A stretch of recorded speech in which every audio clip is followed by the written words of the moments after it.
रूस और भारत का व्यापार और उससे ज्यादा उनकी गहरी दोस्ती, ये अमेरिका को तो चुभी, लेकिन उससे पहले नाटो देशों को भी चुभी थी। नाटो के चीफ, आपको याद होगा उन्होंने क्या कहा था, भारत को चेतावनी दी थी और खास तौर पर भारत पर फोकस करते हुए कहा था कि ये दोस्ती अगर जल्द खत्म नहीं हुई तो ये अंजाम बुरा होगा। यानी कि फिर उसके बाद टैरिफ लगाए गए, तमाम चीजें हुई, लेकिन अब नाटो चीफ जो पिछले कुछ समय से कहीं ना कहीं गायब थे, वो अब दोबारा से निकलकर सामने आए। भारत पर उन्होंने बयान दिया और इस बार तो कुछ ऐसा अजीबोगरीब बयान दिया जो शायद कुछ लोगों के लिए हजम कर पाना मुश्किल होगा, क्योंकि उन्होंने एक दावा किया और उस दावे के मुताबिक वो कहते हैं कि प्रधानमंत्री नरेंद्र मोदी यानी कि भारत और रूस की जो बातचीत है वो गुपचुप तरीके से फोन पर होती है और फोन पर आगे की रणनीति तय करने के लिए कहा जाता है। कैसे आगे की रणनीति होगी, कैसे अमेरिका को काउंटर करना है, कैसे चीजें करनी है, समझ रहे होंगे आप। लेकिन अब ये दावा उन्होंने क्यों किया, इसका क्या आधार है, वो समझ नहीं पा रहे। लेकिन इस बीच भारत की तरफ से बयान सामने आ गया है।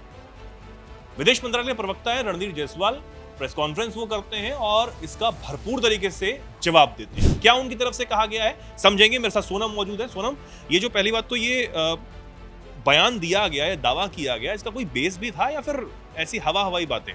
हाँ, दरअसल जब मार्क रूट से ये सवाल पूछा गया कि क्या जो डोनाल्ड ट्रंप के टैरिफ है उनका कोई असर देखने को मिल रहा है, तो उन्होंने कहा कि हाँ, हमने भारत पर जो है कड़े प्रतिबंध देखे हैं, लेकिन मैं रूस की बात कर रहा हूँ और रूस का जो है इस पर तुरंत असर पड़ता है, क्योंकि इसका मतलब है कि जो दिल्ली है वो व्लादिमीर पुतिन से फ़ोन पर है और नरेंद्र मोदी उनसे पूछ रहे हैं कि मैं आपका समर्थन करता हूँ, लेकिन फिर से क्या आप मुझे इस रणनीति के बारे में समझा सकते हैं, क्योंकि अब जो है मैं अमेरिका द्वारा जो टैरिफ लगाए गए हैं 50% टैरिफ की मार झेल रहा हूँ, इसलिए राष्ट्रपति ट्रंप जो कह रहे हैं उसे लागू कर रहे हैं। वो निश्चित तौर पर हम इस बात से खुश नहीं हैं कि जो ये युद्ध समाप्त हम नहीं कर पा रहे हैं कलेक्टिव तरीके से, लेकिन हाँ, जो डोनाल्ड ट्रंप वो कर रहे हैं उसका असर देखने को मिल रहा है और भारत जो है टैरिफ की मार झेल रहा है। ये बात पीएम मोदी ने पुतिन से फोन कॉल पर कही है और इसी पर अब जो है विदेश मंत्रालय का रिएक्शन सामने आया है।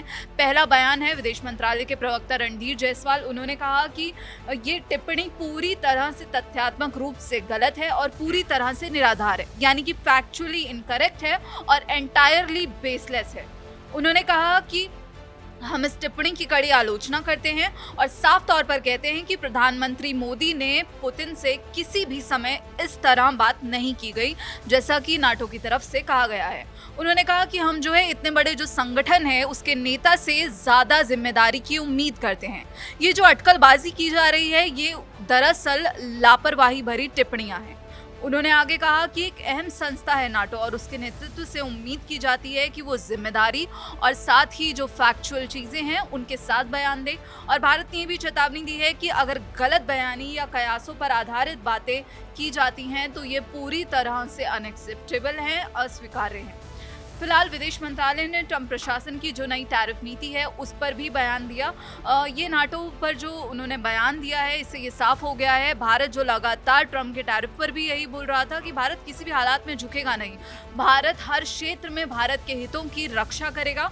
और यहाँ पर जब उनसे नई टैरिफ नीति ट्रंप प्रशासन के ऊपर सवाल पूछा गया तो उन्होंने कहा कि भारत के जो संबंधित मंत्रालय हैं वो जो अमेरिकी फार्मा सेक्टर पर जो टैरिफ लगे हैं उसकी बारीकी से निगरानी कर रहे हैं। इसी के साथ उनसे एक और सवाल पूछा गया कि जो तुर्की के राष्ट्रपति हैं उन्होंने कश्मीर का मुद्दा उठाया था संयुक्त राष्ट्र में, उस पर आपकी क्या राय है। तो भारत ने सख्त प्रतिक्रिया दी और जायसवाल ने कहा कि कश्मीर जो है भारत का आंतरिक मामला है और कई बार हर मुद्दे पर भारत ने यही बोला है। अभी हाल फिलहाल में शहबाज शरीफ ने भी यही बोला था कि भारत के साथ बातचीत हो सकती है तभी संभव है जब कश्मीर पर बात हो, लेकिन भारत हमेशा साफ कर चुका है कि कश्मीर जो है भारत का आंतरिक मामला है और पाकिस्तान से इस मुद्दे पर कोई भी बातचीत नहीं होगी। इससे पहले हमने देखा कि नाटो प्रमुख ने जो भी भारत के खिलाफ जहर उगला, जो भी बोला, तो सीधा सीधा कहीं ना कहीं जो नाटो का जो दावा है पुतिन के साथ फोन कॉल पर मोदी की, उस पर अब भारत का जवाब आया है। वहीं अब जो भारत और अमेरिका के बीच जो व्यापार वार्ता है वो भी तेजी से आगे बढ़ती हुई दिख रही है। तो जिस तरीके से अब नाटो चीफ का ये बयान सामने आया, हालांकि मैंने जैसे शुरुआत में बताया कि ये वही नाटो चीफ है जिन्होंने भारत पर दबाव बनाने की भरपूर कोशिश की थी, लेकिन शायद इनको ये समझ आया कि भारत पर दबाव बनाने की वो गलती थी और अब इस तरीके से एक प्रोपेगेंडा चलाने की जो कोशिश है वो कहीं ना कहीं की जा रही है। ये कहा जा रहा है, दावे किए जा रहे हैं कि रूस के राष्ट्रपति और प्रधानमंत्री नरेंद्र मोदी के बीच आगे की रणनीति के लिए गुपचुप तरीके से फोन पर बात होती है। हालांकि भारत ने इसको बता दिया, जवाब दिया कि भाई निराधार है, कोई आधार नहीं है इस चीज का, बेसलेस बातें जो है वो लगातार की जा रही हैं सिर्फ इसलिए कि रूस से अपने संबंधों को हम किसी तरह खराब कर लें। लेकिन उसके बाद किसको फायदा होगा, किसको नहीं होगा, क्या ये जंग रुक जाएगी नहीं रुक जाएगी, इसका भी कोई श्योरिटी जो है वो देने को तैयार नहीं है। सिर्फ भारत को किसी ना किसी तरीके से टारगेट किया जा रहा है। फिलहाल आप इस प्रकार कुछ कहना चाहते हैं, क्या कुछ सोचते हैं, कमेंट सेक्शन में लिखें और ऐसे ही जुड़े रहें, देखते रहें दैनिक जागरण।